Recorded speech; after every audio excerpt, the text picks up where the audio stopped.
All right, good afternoon. Just have a 997 Carrera S come in. And I'm doing an initial evaluation, seeing what we need to fix. Really just what we have. I started thinking about what we can do.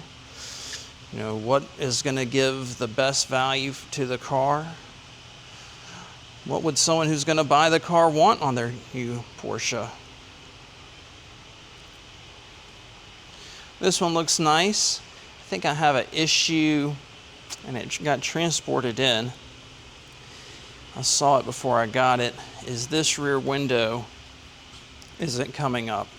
That's generally pretty easy. It's like a window regulation sensor that gets tripped, and they got some glue residue when they transported it in, but looks good.